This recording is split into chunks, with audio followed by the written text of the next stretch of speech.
వేదవ్యాసుని యొక్క తేజస్సు వలన జన్మించాడు. ఎందుకు అలా జన్మించవలసి వచ్చింది? దాని వెనక ఉన్న కారణమేమి అంటే, ఒకానొకప్పుడు ఈ మాండవ్య మహర్షి భూమి అంతటా తిరిగి తీర్థయాత్ర చేశాడు. తీర్థయాత్ర చేసినవాడు ఒకానొకప్పుడు ఒక పట్టణానికి సమీపంలో ఉన్నటువంటి అరణ్య ప్రాంతంలో ఆశ్రమాన్ని ఏర్పాటు చేసుకుని, ఆశ్రమ ద్వారం దగ్గర ఒక చెట్టు కింద 2 చేతులు ఎత్తి మౌనదీక్షాతత్పరుడై తపస్సు యందు ఉన్నాడు. అలా మౌన దీక్షలో ఉండి చేతులెత్తి తపస్సు చేస్తున్నటువంటి స్థితిలో ఉన్నాడు కనుక, అది ఒక దీక్షగా పెట్టుకుని ఉన్నవాడు కనుక ఆయన లౌకికమైనటువంటి మాటలకు జవాబు చెప్పడానికి ఇష్టపడడు. అయితే పరీక్షాకాలమా అన్నట్టుగా ఆ సందర్భంలో ఒక సన్నివేశం జరిగింది.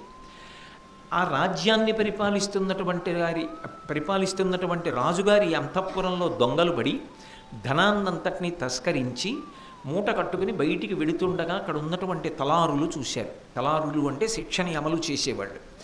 ఆ తలారులు చూసి వాళ్ళని వెంబడించి పరిగెత్తారు. వాళ్ళు పారిపోయి వచ్చి, ఇది మున్యాశ్రమం కనుక బహుశः తలారులు అనుమానపడరు, ప్రవేశించరన్న ఉద్దేశ్యంతో ఆశ్రమంలోకి ప్రవేశించి ఆ నగల మూటలు ఆశ్రమంలో పెట్టు కూర్చున్నారు. ద్వారం దగ్గర చెట్టు కింద చేతులెత్తి మాండవ్యముని కూర్చునున్నారు. ఇప్పుడు అటు నుంచి తలారులు వచ్చారు.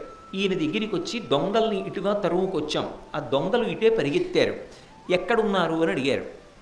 ఆయన మౌన దీక్షలో ఉన్నాడు కదూ, అందుకని ఆయన మాట్లాడడానికి ఇష్టపడక ఏమీ జవాబు చెప్పలేదు.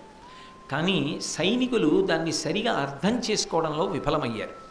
వాళ్ళు ఆశ్రమం లోపలికి వెళ్ళారు. ఆయన వెళ్ళవద్దు అని కూడా అటకాయించలేదు. ఆయన దీక్షలో ఆయన ఉన్నాడు. వాళ్ళు లోపలికి వెళ్ళి వెతికితే దొంగలు కనబడ్డారు. ఆ దొంగలు తీసుకొచ్చినటువంటి ధనపు మూటల్ని వాళ్ళు రాజుగారి సమక్షానికి తీసుకెళుతూ మాండవ్యముని కూడా తీసుకెడితే ఈయన మౌన దీక్షలో ఉన్నాడు.